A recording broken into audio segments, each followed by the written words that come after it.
કેમ છો વિદ્યાર્થી? મજામાં ને?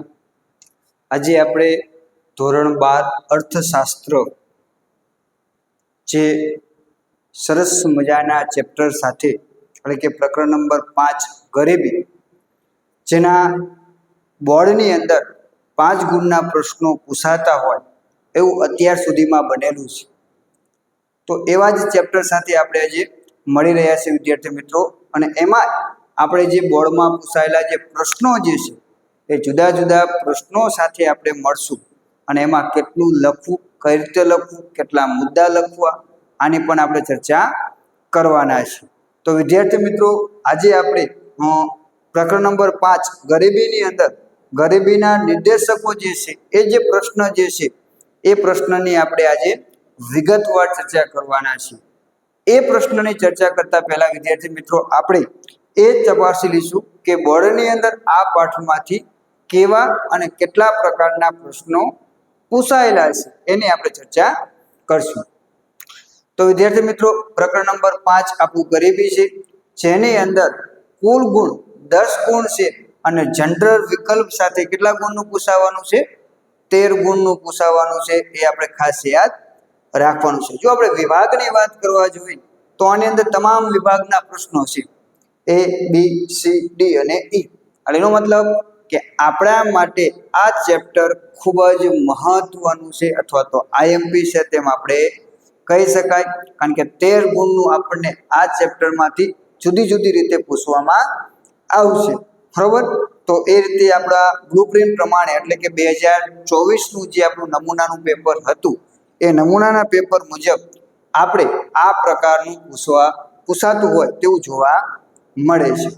હવે આપણે વાત કરશું કે HSC બોર્ડની અંદર પૂછાયેલા પ્રશ્નો, કેવા કેવા પ્રશ્નો કયા વિભાગમાં પૂછાયેલા છે એની આપણે થોડીક ચર્ચા કરશું. તો આપણે વિભાગ C ની આપણે વાત કરવા જઈએ તો ગરીબી રેખાની મર્યાદા જણાવો. 2024, 23 અને 22 ત્રણ વાર આ પ્રશ્ન પૂછાયેલો છે. સાપેક્ષ ગરીબીનો અર્થ ઉદાહરણ સાથે સમજાવો, એ પણ 3 વાર 23, 22 અને 20 ની અંદર પૂછાયેલો છે. રાષ્ટ્રીય ગ્રામીણ રોજગાર બાંહેધરી કાનૂન 2005 એટલે કે નરેગા, તો એ પણ 2020 ની અંદર પૂછાયેલો છે. ગરીબીનો આધુનિક અભિગમ સમજાવો 2019 ની અંદર. પ્રધાનમંત્રી જનધન યોજનાના હેતુ જણાવો 2019 ની અંદર. તો વિભાગ C ની અંદર આવા 2019 થી લઈ અને 2024 સુધી આવા જુદા જુદા પ્રશ્નો પૂછાયેલા હોય તેવું આપણને જોવા મળે છે. આ તમે મોટા પ્રશ્નમાં આ મુદ્દાઓ આવી જાય છે, તો એમાં તમે વ્યવસ્થિત તૈયાર કર્યા હોય તો ફરીવાર આ પ્રશ્નો તૈયાર કરવાની જરૂર નથી. ત્યારબાદ વિભાગ D ની જો આપણે વાત કરવા જઈએ તો 2024 અને 2019માં પૂછાયેલા છે. બાકીના વર્ષોના સમયગાળામાં 3 ગુણના પ્રશ્નોમાં પ્રકરણ 5 ના પ્રશ્નો નહોતા એમ કહી શકાય છે. તો આપણે 2024માંથી આમાં 3 ગુણનો પ્રશ્ન પૂછાયેલો છે, ગરીબીના અન્ય કારણો સમજાવો, જે આપણે 5 ગુણમાં તૈયાર કરશું. બરોબર? તો એમાંથી પૂછાયેલો છે. ગરીબીના સામાજિક કારણો સમજાવો, એ પણ 5 ગુણમાં હતો. ગરીબીના કોઈ પણ 3 નિદર્શકો ચર્ચો, જે આજે આપણે પ્રશ્નની ચર્ચા કરવાના છે એમાંથી કોઈ પણ 3 નિદર્શકો ચર્ચો એવો પ્રશ્ન પણ પૂછાયેલો છે. વિભાગ E ની અંદર આપણે સૌથી વિશેષ જોવાનું છે કે વિભાગ E ની અંદર કેવા કેવા પ્રશ્નો પૂછાયેલા છે. તો ગરીબીના નિર્દેશકો સમજાવો, કોઈ પણ 5. તો ક્યારે પ્રશ્ન પૂછાયેલો હતો? 2024માં. તો આપણને પ્રશ્ન ચિંત થશે કે સાહેબ 2024માં પૂછાણો છે, તો હવે આપણે નહીં પૂછાય એવું સમજાય ને, કારણ કે આ પ્રશ્નમાં 2 પ્રશ્નોનો સમાવેશ થયેલો છે, એ આપણે ચર્ચા કરશું. ગરીબીનો અર્થ આપી ગરીબીના નિર્દેશકો સમજાવો 2020માં પૂછાયેલો હતો. ભારતમાં ગરીબી ઘટાડવાના કોઈ પણ 5 ઉપાયો ચર્ચો 2023 ની અંદર પૂછાયેલો હતો. ભારતમાં આયોજનકાળ દરમિયાન ગરીબી ઘટાડવાના ઉપાયોની ચર્ચા કરો 2020 ની અંદર. 2 પ્રશ્ન એક જ છે, ટૂંકમાં ગરીબી ઘટાડવાના ઉપાયની વાત છે. બરોબર છે? તો અલગ અલગ રીતે પૂછેલો છે, જવાબ આપણો સેમ બનશે. ગરીબી માટેના આર્થિક કારણો સમજાવો 2020 ની અંદર. તો આપણે આમાં 3 પ્રશ્નોની ચર્ચા કરવાની છે, એ અલગ અલગ રીતે પૂછાય છે. બરોબર? નિર્દેશકો, ગરીબી ઘટાડવાના ઉપાયો અને ગરીબીના કારણો, આ 3 પ્રશ્નો છે. આ 3 પ્રશ્નોમાંથી જ મોટા ભાગના પ્રશ્ન પૂછાતા હોય તેવું જોવા મળે છે. તો આજે આપણે જે પ્રશ્નની ચર્ચા કરવાની છે એના ઉપર આપણે આગળ વધશું. તો આપણે બોર્ડની અંદર આ પ્રશ્ન 2 રીતે પૂછાયેલો છે. ગરીબીનો અર્થ આપી ગરીબીના નિર્દેશકો સમજાવો 2020 ની અંદર. ગરીબીના નિર્દેશકો સમજાવો કોઈ પણ 5 2024 ની અંદર. અને ત્રીજો પ્રશ્ન આમાં પૂછી શકે છે સ્વાસ્થ્ય સંબંધી, બરાબર, સ્વાસ્થ્ય સંબંધી, બરાબર, સ્વાસ્થ્ય સંબંધી નિર્દેશકો સમજાવો. આમાં જે પ્રશ્ન છે, બરાબર, એટલે યાદ રાખજો સ્વાસ્થ્ય સંબંધી નિર્દેશકો જે છે એ પણ પ્રશ્ન આમાંથી બની શકે છે. તો આવતા એટલે કે આપણે હવે પેપરની અંદર આ પ્રશ્ન વિશેષ રહેવાની સંભાવના રહેલી છે કે ભાઈ સ્વાસ્થ્ય સંબંધી નિર્દેશકો પૂછી લે તો શું, તો એ આપણે પ્રશ્નની ચર્ચા કરશું ત્યારે જોશું. તો આપણે એની પ્રસ્તાવના, જો કોઈ પણ 5 ગુણનો પ્રશ્ન જે છે લખો ને એ પ્રસ્તાવના, ત્યારબાદ જે પ્રશ્ન હોય એના મુદ્દા, ત્યારબાદ જો કોઈ અર્થ પૂછેલો હોય તો પહેલા અર્થ, પ્રશ્ન કઈ રીતે પૂછાયેલો છે એને આપણે ધ્યાનમાં લેવો છે કે આમાં શું પૂછ્યું ગરીબીનો અર્થ, તો આમાં શું લખશું પ્રસ્તાવના, પછી અર્થ, અને પછી નિર્દેશકો, અને પછી આ નિર્દેશકોની સમજૂતી. બરોબર, આ રીતે આપણે લખવો જોઈએ તો એક વ્યવસ્થિત 5 ગુણનો પ્રશ્ન તૈયાર થયો કહેવાય. તો આપણે પ્રસ્તાવના દઈશું. ગરીબીની કક્ષા અને તેનું બંધારણ દર્શાવતી બાબતને ગરીબીના નિર્દેશકો કહે છે. એક ગુણમાં પ્રશ્ન પૂછાઈ શકે કે ગરીબીના નિર્દેશકો એટલે શું, ને પૂછાયેલો પ્રશ્ન છે એટલે કહું છું. તો ગરીબીની કક્ષા અને તેનું બંધારણ દર્શાવતી બાબતને ગરીબીના નિર્દેશકો કહેવામાં આવે છે. ગરીબો અને ગરીબીની કક્ષાને ઓળખવા માટે ચોક્કસ નિર્દેશકો ઉપયોગી છે, જેના દ્વારા ગરીબીના ચોક્કસ સ્વરૂપ અને પ્રમાણને જાણી શકાય છે. બરોબર, તો આપણે પ્રસ્તાવના યાદ રાખવાની, એમાંથી એક ગુણનો પ્રશ્ન આપણને મળી ગયો, એ પણ આપણા માટે સારી બાબત છે. ત્યારબાદ આપણે ગરીબીનો અર્થ, બરોબર, કારણ કે આપણે પ્રશ્ન પૂછાયેલો છે ગરીબીનો અર્થ, તો એ પણ લખવો જરૂરી બને છે. જ્યારે સમાજનો એક મોટો વર્ગ પોતાની પાયાની લઘુત્તમ જીવન જરૂરિયાતોને સંતોષી શકતો નથી, એવી પરિસ્થિતિને ગરીબ તરીકે ઓળખવામાં આવે. શું કીધું છે કે જ્યારે સમાજનો એક મોટો વર્ગ લઘુત્તમ પાયાની જરૂરિયાતો સંતોષી શકતો નથી, તો તેવા પ્રકારની જો સ્થિતિ હોય તો એ સ્થિતિને આપણે ગરીબી તરીકે ઓળખવામાં આવે છે. એમ આપણે અર્થ યાદ રાખવાનો. હવે ગરીબીના નિર્દેશકોની આપણે વાત કરવા જોઈએ તો આપણી પાસેની યાદી આવી ગઈ. મુદ્દાઓ યાદ રાખવા માટે ચાવી છે એ આ બેરો વિશિત કુમાર પાસો. જો મુદ્દાઓ યાદ રાખવા માટેની ચાવી છે, આ ચાવી તમારી રીતે બનાવી શકો છો. મહત્વ એટલું છે કે આપણને મુદ્દા યાદ રહેવા જોઈએ, બરોબર છે. તો આ ચાવીથી તમે મુદ્દાઓ સરસ રીતે યાદ રાખી શકો છો. એ એટલે અપેક્ષિત આયુષ્ય અને બાળ મૃત્યુ દર. ત્યારબાદ આ એટલે આવક અને સંપત્તિની અસમાન વહેંચણી. બેરો એટલે કે બેરોજગારીનો ઊંચો દર. વી એટલે વીજળી વપરાશ. સી એટલે શિક્ષણ. ત એટલે તબીબી સગવડો. કુ એટલે કુપોષણનું પ્રમાણ. મા એટલે માથાદીઠ ઘરગથ્થુ વપરાશી ખર્ચ, રહેઠાણ. પા એટલે પીવાનું પાણી, અને સો એટલે શૌચાલયની સુવિધા. બરોબર, તો આપણા જુદા જુદા આટલા નિર્દેશકો છે. આપણે એક વાત કરી હતી સ્વાસ્થ્ય સંબંધી, બરોબર, સ્વાસ્થ્ય સંબંધી પ્રશ્ન પૂછાય તો આમાંથી કયા મુદ્દા ગણવા? જો આપણને પ્રશ્ન પૂછેલો છે કે ગરીબીના કોઈ પણ નિર્દેશકો સમજાવો, તો આમાંથી તમે કોઈ પણ લખી શકશો. પણ તમને એમ કે ગરીબીના સ્વાસ્થ્ય સંબંધી નિર્દેશકો સમજાવો, તો એમાં કયા કયા મુદ્દાઓ છે ખાસ ધ્યાન રાખજો. પહેલું જ આવશે અપેક્ષિત આયુષ્ય અને બાળ મૃત્યુ દર, એ સ્વાસ્થ્ય સાથે સંબંધિત બાબત છે. ત્યારબાદ બેરોજગારીનો ત્યારબાદ આવશે તબીબી સગવડ, આ મુદ્દો આવશે. ત્યારબાદ આવશે કુપોષણનું પ્રમાણ. ત્યારબાદ પીવાનું પાણી. બરોબર, તો પણ 1, 2, 3 અને 4 મુદ્દા થયા. બરોબર, જે સ્વાસ્થ્ય સાથે સંકળાયેલા મુદ્દા છે તેમ આપણે કહી શકાય. તો જો તમને સ્વાસ્થ્ય સંબંધી મુદ્દા પૂછે તો આ મુદ્દા લખવા ફરજિયાત છે. આના સિવાય મુદ્દા લખો તો તમને ગુણ મળવા પાત્ર રહેતા નથી. જો આપણે 4 મુદ્દા છે અને આ મુદ્દાને તમે જુદી રીતે પણ લખી શકો. 5 મુદ્દા કે તો અપેક્ષિત આયુષ્ય અને બાળ મૃત્યુ દર એ જુદા પાડી દો તો પણ ચાલે. તો આપણે 4 મુદ્દાઓ છે, એક આ, એક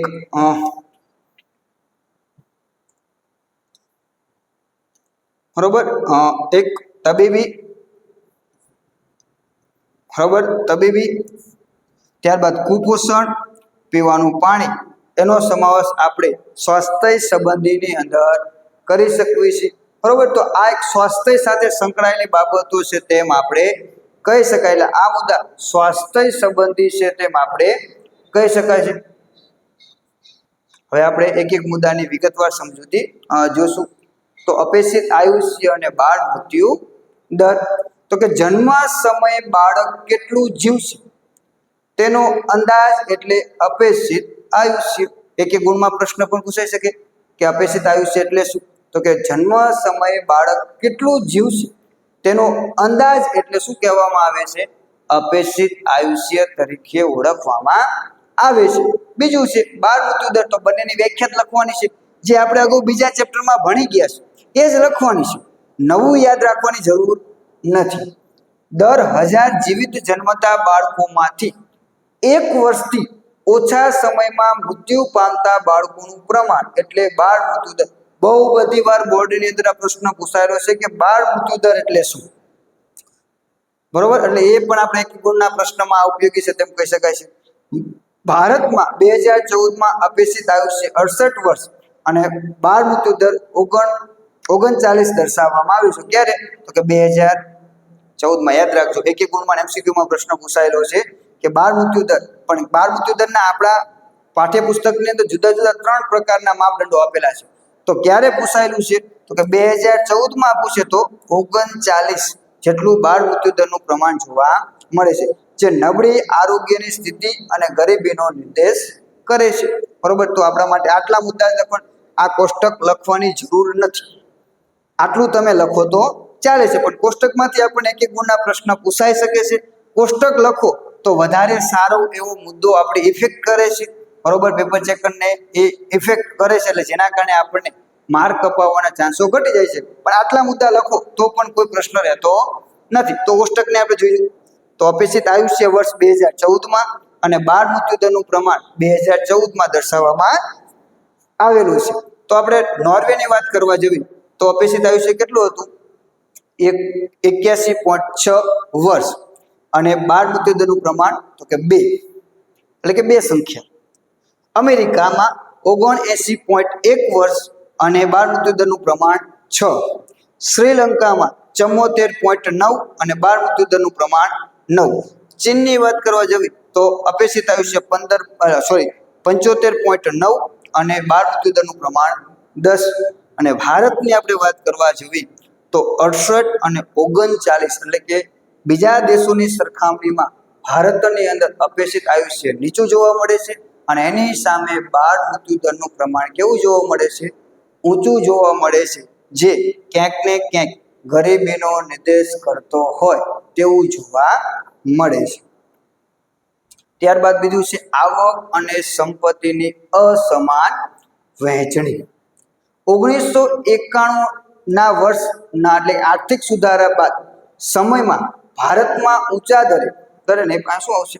ઊંચા દરે આર્થિક વૃદ્ધિ અને માથાદીઠ આવકમાં ઝડપી વધારો થયો હોવા છતાં આવકની અસમાન વહેંચણીને કારણે ગરીબાઈમાં મોટા પ્રમાણમાં ઘટાડો નોંધાયો નથી. એટલે કે ભારતની અંદર આપણે માપદંડ પ્રમાણે જોવા જઈએ તો દેશની અંદર આર્થિક વિકાસનો દર ઊંચો જોવા મળે છે, બરાબર છે. એટલે કે આપણે એમ કહી શકાય કે દેશની અંદર રાષ્ટ્રીય આવક અને માથાદીઠ આવકમાં ઊંચા દરે વધારો થયો હોવા છતાં ગરીબીના પ્રમાણમાં ઘટાડો થયો નથી. કેમ? તો કે આવકની વહેંચણી અસમાન થઈ હોય તેવું જોવા મળે છે. ભારતમાં ટોચના 1% લોકો પાસે 1998માં રાષ્ટ્રીય આવકનો હિસ્સો કેટલો હતો? 9%. જો રાષ્ટ્રીય આવકનો હિસ્સો કહે છે, નાની વાત નથી. એ 9% જેટલો હિસ્સો હતો, જ્યારે 2012માં કેટલો થયો?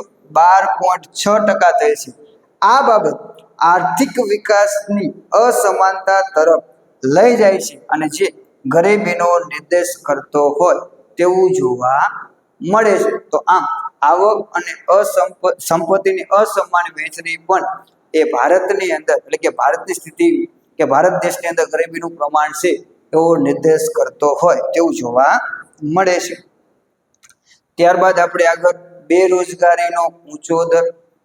તો બેરોજગારી અને ગરીબી આ બે સીધી બાબત છે, એક સિક્કાની બે બાજુ સમાન છે તેમ કહી શકાય. બેરોજગારીની સ્થિતિમાં વ્યક્તિ પાસે અપૂરતી આવક અથવા તો શૂન્ય આવક હોય છે, તેથી એકથી પોતાની પ્રાથમિક જરૂરિયાતો સંતોષી શકતો નથી. પરિણામે ગરીબીનું પ્રમાણ ઊંચું રહે છે. બેરોજગાર વ્યક્તિ એટલે શું? તો કે વ્યક્તિને કંઈ કામ નથી, કોઈ આર્થિક આવક નથી, બરોબર, કાં તો ઓછી છે અને કાં તો છે જ નહીં, નવરો બેઠો છે સાહેબ, તો એ વ્યક્તિ પાસે આવક હોવાતી નથી, એટલે એના કારણે એ પોતાની પ્રાથમિક જરૂરિયાતો સંતોષી શકતો નથી, એટલે એનો મતલબ ગરીબીનું પ્રમાણ ઊંચું હશે. અંડરલાઈન કરી નાખજો વિદ્યાર્થી મિત્રો. એમસીક્યુમાં એકી ગુણમાં પ્રશ્ન પૂછાયેલો છે કે 2011માં બેરોજગારીનું પ્રમાણ કેટલું હતું, અને આપણા આના પછીનો પ્રકરણ બેરોજગારીનું ચેપ્ટર છે, એની અંદર આ ક્યાંય નથી, એટલે આ ચેપ્ટરમાંથી પ્રશ્ન પૂછવામાં આવશે, બેરોજગારીના પ્રશ્નોમાંથી નથી. એટલે વર્ષ 2011માં બેરોજગારીનો દર કેટલો હતો? 9% હતો. ખાસ યાદ રાખજો, કેટલો ટકા હતો? 9%. શ્રમ બ્યુરો મુજબ 2013-14 વર્ષની મોટી વયના લોકોમાં બેરોજગારીનો દર કેટલો જોવા મળ્યો? 4.9%, જેમાં ગ્રામીણ ક્ષેત્રોમાં 4.7% અને શહેરી ક્ષેત્રમાં 5.5% જેટલો જોવા મળેલો હતો. તે આમ બેરોજગારીનો દર ઊંચો જોવા મળે છે અને દર્શાવે છે કે ભારતની અંદર ગરીબીનો નિર્દેશ કરે છે, એટલે કે ભારત દેશ ગરીબીનો દેશ તેમ આપણને જોવા મળે છે. ત્યારબાદ છે વીજળી વપરાશ. કોઈ પણ દેશના આર્થિક વિકાસનો અસર કરનાર એક મહત્વનું પરિબળ વીજળીની સગવડ છે. દેશમાં ઉત્પાદન વધવા તેમજ લોકોના જીવનની ગુણવત્તા સુધારવા વીજળીની શરૂઆત ખૂબ જ મહત્વની છે. ભારત વીજળીનો એક મોટો ઉત્પાદક અને વપરાશ કરતો દેશ છે. આમ છતાં વધુ વસ્તી અને ઓછી માથાદીઠ આવક હોવાથી વીજળીનો વપરાશ ખૂબ જ ઓછો છે, જે ગરીબીનો નિર્દેશ કરે છે. એક બાજુ ભારત દેશ વીજળીના ઉત્પાદનમાં પોતાનું આગવું સ્થાન ધરાવે છે, બરોબર છે, 1 થી 10ના હરોળમાં આવે છે, મોટો ઉત્પાદક દેશ છે, પણ એની સામે વપરાશમાં પણ મોટો દેશ છે. પણ તેમ છતાં આપણા માથાદીઠ વીજળી વપરાશની વાત કરવા જવી તો હજુ પણ માથાદીઠ વીજળીની વપરાશ કેવી આવે છે? ઓછી આવે છે. કેમ? તો કે આપણા દેશની અંદર ગરીબીનું પ્રમાણ વધારે છે, લોકો પાસે આવક ઓછી છે, એટલે પૂરતા પ્રમાણમાં વીજળીનો વપરાશ કરવો જોઈએ એટલો વપરાશ કરી શકતા નથી, તો એ પણ ગરીબીનો નિર્દેશ કરે છે તેમ આપણે કહી શકાય. ત્યારબાદ છે શિક્ષણ. શિક્ષણ પણ મહત્વની ભૂમિકા ભજવે છે ગરીબીની અંદર. વિશ્વ બેંકની માહિતી મુજબ 15 વર્ષ કે તેથી વધુ ઉંમરના લોકો લખી અને વાંચી શકે તો તે સાક્ષર છે, બાકીના બધા નિરક્ષર છે, તેઓ મોટે ભાગે ગરીબ હોય છે. માનવામાં આવે છે કે જે વ્યક્તિમાં શિક્ષણ નથી તો એ મોટે ભાગે ગરીબ હોય તેવું જોવા મળશે. મોટે ભાગે કીધું છે, ફરજિયાત નથી કે બધા શિક્ષિત નથી પામેલા બધા ગરીબ જ છે એવું નથી, કોઈ ધનિક પણ છે, પણ મોટે ભાગે એવું બને છે કે જેની પાસે શિક્ષણનો અભાવ છે એ ગરીબીનો ભોગ બનતા હોય તેવું જોવા મળે છે. વિશ્વ બેંક મુજબ 15 વર્ષ કે તેથી વધુ વયની વ્યક્તિને કોઈ એક ભાષા લખી અને વાંચતા આવડતી હોય તો એ સાક્ષર છે, અને જો એક ભાષા લખી અને વાંચતા નથી આવડતી તો એને નિરક્ષર તરીકે ઓળખવામાં આવે છે. શિક્ષણ અને તાલીમના અભાવે લોકોને રોજગારી ન મળતા આવક પ્રાપ્ત થતી નથી, જેથી ગરીબીમાં વધારો થાય છે. એટલે કે શિક્ષણના અભાવના કારણે લોકોને પૂરતા પ્રમાણમાં તાલીમ નથી મળતી, પૂરતા પ્રમાણમાં તાલીમ નથી મળતી એટલે પરિણામે રોજગારી પૂરતા પ્રમાણમાં મળી શકતી નથી, એટલે પરિણામે તેમની આવક ઓછી રહે છે, અને જે ગરીબીના પ્રમાણમાં વધારો કરતા હોય તેમ આપણે કહી શકાય. 2011માં સાક્ષરતાનું પ્રમાણ શું હતું? તો જુદા જુદા દેશો આપેલા છે. બ્રાઝિલમાં 91% સાક્ષરતાનું પ્રમાણ હતું, ભારતમાં 74.4% હતું, નેપાળમાં 60% હતું, અને પાકિસ્તાનની અંદર 55% જોવા મળે છે. પણ સાક્ષરતાની વ્યાખ્યા પ્રમાણે એક ભાષા લખી અને વાંચી શકાય એ બાબત છે, એટલે એ દ્રષ્ટિએ આપણી ક્યાંક ને ક્યાંક એમ કહી શકાય શિક્ષણનું પ્રમાણ અન્ય દેશો કરતાં થોડુંક સારું છે, પણ હજુ પણ ઘણી બધી બાબતો એટલે કે 125 જણા એવા છે કે હજુ શિક્ષણ પ્રાપ્ત કરતા નથી. તો એ માટે એમ કહી શકાય છે કે ગરીબીનો નિર્દેશ કરે છે. ત્યારબાદ તબીબી સગવડો, સ્વાસ્થ્ય ક્ષેત્રે ડોક્ટર, નર્સ, કમ્પાઉન્ડર વગેરે કર્મચારીઓનો સમાવેશ તબીબી સગવડની અંદર કરવામાં આવેલો છે. યાદ રાખજો, તબીબી સગવડતામાં કોનો સમાવેશ થાય છે? તો કે ડોક્ટર, નર્સ અને કમ્પાઉન્ડરનો સમાવેશ કરવામાં આવેલો છે. તેની અછત સ્વાસ્થ્ય સેવાઓને પ્રતિકૂળ અસર કરતી હોય તેવું જોવા મળે છે. એટલે કે તેની અસર સ્વાસ્થ્ય સેવાઓને પ્રતિકૂળ એટલે કે ખરાબ અસર કરે છે તેમ કહી શકાય છે કે ડોક્ટરની અસર. ભારતમાં આંતરરાષ્ટ્રીય તુલનાએ તબીબી સગવડ અને ડોક્ટરની અસર જોવા મળે છે કે ભારતના આંકડાઓ જોવા જઈએ તો એવું જોવા મળે છે કે ભારતની જે વસ્તી છે એ પ્રમાણે ડોક્ટરની સગવડતાઓ એટલે કે તબીબી સગવડતાઓ નથી, તો એ ગરીબીનો નિર્દેશ કરતું હોય તેવું જોવા મળે છે. વિકસતા દેશોમાં દર 6000ની વસ્તી, યાદ રાખજો, એક ગુણમાં પ્રશ્ન પૂછાયેલો છે, એમસીક્યુમાં પૂછાયેલો પ્રશ્ન છે કે વિકસતા દેશોમાં દર 6000ની વસ્તીએ એક ડોક્ટર છે. વિકસતા દેશોમાં કેટલી છે? તો કે 6001 ડોક્ટર છે. જ્યારે વિકસિત દેશોની, બરોબર, વિકસતા દેશો એટલે કે ભારત જેવા દેશો, બરોબર, અને વિકસિત દેશોમાં 350 માનવ વસ્તીએ 350 માનવ વસ્તીએ એક ડોક્ટર છે. તમે જોઈ શકો કે બે વચ્ચે તફાવત કેટલો છે? વિકસિત દેશોની અંદર 6000ની વસ્તી એક ડોક્ટર છે, જ્યારે વિકસતા દેશોની અંદર 6001 છે, જ્યારે વિકસિત દેશોની અંદર 350 માનવ વસ્તી દીઠ એક ડોક્ટર છે. તો આ તફાવત જે છે એ ગરીબીનો નિર્દેશ કરે છે તેમ કહી શકાય. વિકસતા દેશોમાં દર વર્ષે લગભગ 1.7 કરોડ લોકો ડાયરિયા, મેલેરિયા, ક્ષય જેવા વિવિધ રોગોના કારણે મૃત્યુ થતા હોય તેવું જોવા મળે છે. એનો મતલબ આરોગ્યની સગવડતા નબળી છે એમ કહી શકાય, કારણ કે 1.7 કરોડ લોકો આના કારણે મૃત્યુ પામે છે. દુનિયામાં લગભગ 2.3 કરોડ લોકો એડ્સનો ભોગ બન્યા, તેમાંથી 90% લોકો ક્યાંના હતા? વિકસતા દેશોમાં છે, જે ગરીબીનો નિર્દેશ કરતા હોય તેવું જોવા મળે છે. વિદ્યાર્થી મિત્રો, તો આમ તબીબી સગવડતાઓ પણ ક્યાંક ને ક્યાંક આપણી ગરીબીની પ્રમાણમાં વધારો કરવા માટે જવાબદાર હોય તેવું જોવા મળે છે. ત્યારબાદ છે કુપોષણનું પ્રમાણ. જો એક ગુણમાં પ્રશ્ન પૂછાયેલું છે કે કુપોષણ એટલે શું? તો કુપોષણ એટલે કે જ્યારે વ્યક્તિ દ્વારા લેવામાં આવતો ખોરાકમાં પૂરતા પ્રમાણમાં કેલરી, પ્રોટીન, કાર્બોહાઈડ્રેટ, વિટામિન્સ અને મિનરલ્સ ન હોય ત્યારે વ્યક્તિ કુપોષણનો ભોગ બને છે તેમ કહેવામાં આવે છે. ભારતમાં વર્ષ 2014 અને 16માં કેટલું હતું? તો કે 15.2% લોકો કુપોષણનો ભોગ બનેલા છે. યાદ રાખજો, એક ગુણ અને એમસીક્યુ માટે મહત્વનું છે કે ભારતની અંદર કુપોષણનું પ્રમાણ કેટલું છે? તો કે 15.2% સાથે બીજા સ્થાને છે એમ કહી શકાય. જો આગળ આપણે હશે છે ને બીજા નંબરે હતું. 2015 AFOના અહેવાલ મુજબ ભારતમાં કુપોષિત વસ્તીનું પ્રમાણ વિશ્વમાં બીજા સ્થાને છે. એટલે વસ્તીમાં પણ આપણે બીજું સ્થાન ધરાવીએ છીએ અને કુપોષણના પ્રમાણમાં પણ આપણે બીજું સ્થાન ધરાવીએ છીએ, જે ગરીબીનો નિર્દેશ કરે છે તેમ કહી શકાય. ત્યારબાદ માથાદીઠ ઘરગથ્થુ વપરાશી ખર્ચ.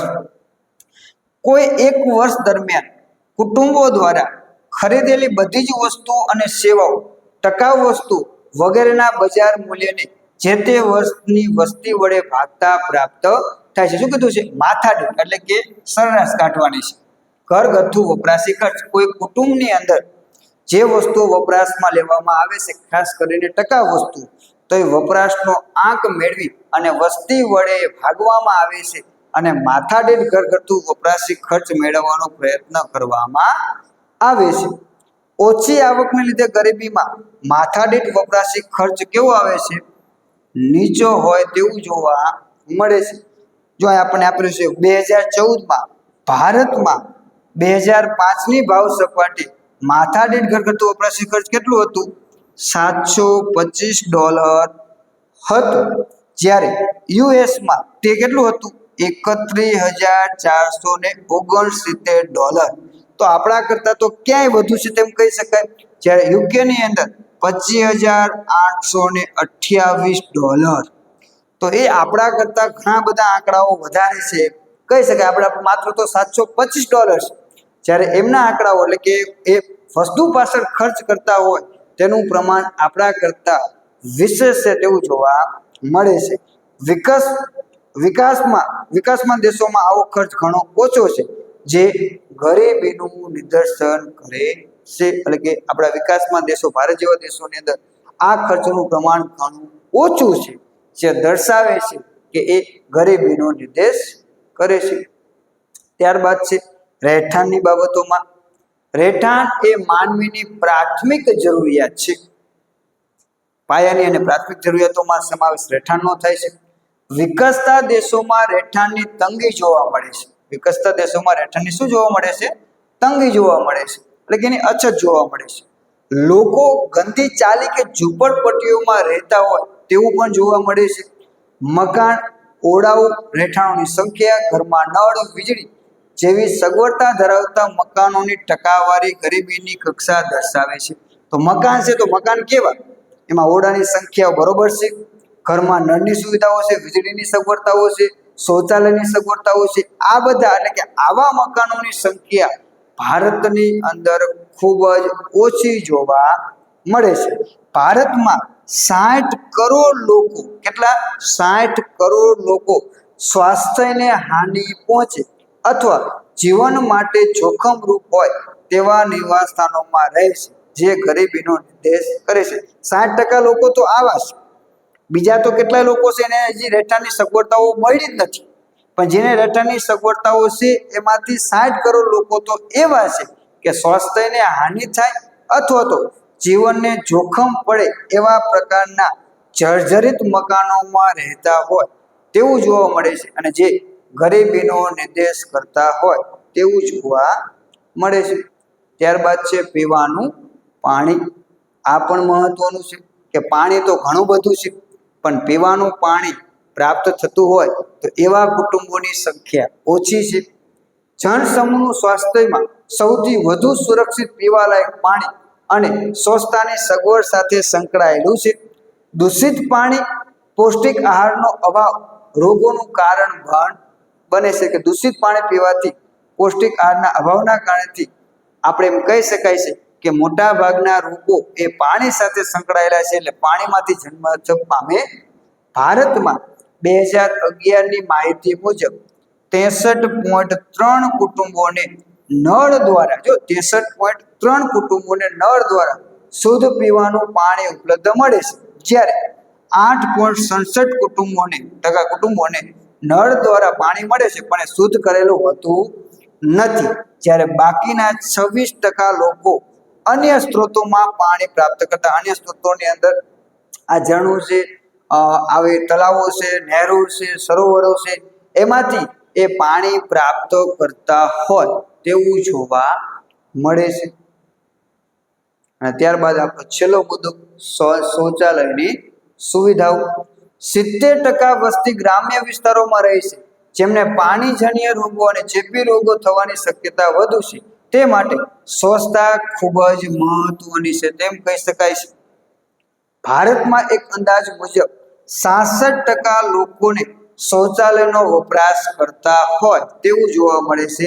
બાકીના એટલે કે 34% લોકો જાહેર શૌચાલય કરતા હોય તેવું જોવા મળે છે, અને જે પ્રદૂષણમાં વધારો કરતા હોય તેવું જોવા મળેલું છે, જેના પરિણામે શારીરિક નબળાઈ અને નીચી ઉત્પાદકતા જોવા મળે છે, જે ગરીબી વધારવા માટે કારણભૂત બનતી હોય તેમ આપણે કહી શકાય. તો અહીં આપણને જુદા જુદા કેટલાય મુદ્દાઓ જોવા મળ્યા. નોંધ રાખીએ, કોઈ પણ 5 મુદ્દા લખવાના હોય, જો સ્વાસ્થ્ય સંબંધી નિર્દેશકો પૂછાય તો સ્વાસ્થ્ય સાથે સંકળાયેલા જ મુદ્દા લખવા. જો તમને એમાં કોઈ સૂચન નથી કર્યું અને તમને એમ કે ગરીબીના નિર્દેશકો સમજાવો, તો તમે કોઈ પણ 5 મુદ્દા સમજાવી શકો છો, બરોબર. તો આપણે પહેલા શું કરવાનું, તો કે જે સ્વાસ્થ્ય સંબંધી નિર્દેશકો હતા, બરોબર, એ નિર્દેશકો પહેલા તૈયાર કરી નાખવાના. કેમ, તો કે 5 મુદ્દા તમે તૈયાર કરી નાખ્યા. હવે બીજા મુદ્દા તમને કદાચ ઓછા આવડે છે, પણ હવે તમને કોઈ પણ 5 પૂછે તો સ્વાસ્થ્ય સંબંધિત તો તમે લખી જ શકવાના છો. અને તમને સ્પષ્ટ પ્રમાણમાં પૂછેલું હોય સ્વાસ્થ્ય સંબંધિત લખો તો આપણે એ તો તૈયાર કરેલા છે. એટલે એક સાથે 2 પ્રશ્નો તૈયાર થાય છે. એટલે હું તમને જ્યારે હોય ત્યારે કહેતો હોઈશ, ખબર છે ને, કે સ્માર્ટ વર્ક કરવાનું, ગધા મજૂરી કરવાની નહીં. તો આપણે 5 થી 7 મુદ્દા એવા કમ્પ્લીટ કરીને રાખવાના, કદાચ આ પ્રશ્ન આપણને પૂછાય, ગમે તે રીતે પૂછાય, તો પણ આપણે જવાબ એક જ તૈયાર કરેલો હોય એમાંથી આપણને જવાબ મળી રહે. તો વિદ્યાર્થી મિત્રો, હવે આ સ્વાસ્થ્ય સંબંધી મુદ્દાઓ જે છે એને આપણે ઇગ્નોર કરશું નહીં. કેમ, તો કે હવે આપણે 2024માં આ પ્રશ્ન પૂછવાની, એટલે કે સોરી 25માં આ પ્રશ્ન પૂછવાની શક્યતા થોડીક વધી જાય છે, બરોબર. તો આપણે એના ઉપર વિશેષ ભાર મૂકશું. તો વિદ્યાર્થી મિત્રો, આપણે આટલા જ પ્રશ્નો સાથે મળ્યા છે. હવે આ જ ચેપ્ટરના આપણે આવનારા સમયગાળાની અંદર જે આપણી એકમ કસોટી છે એને અનુલક્ષીને આપણે આ પ્રશ્ન આપેલો છે, અને બીજા પણ આ ચેપ્ટરના પ્રશ્નો જે છે, આ એમપી પ્રશ્નો, એની સાથે આપણે મળશું. ત્યાં સુધી ધન્યવાદ.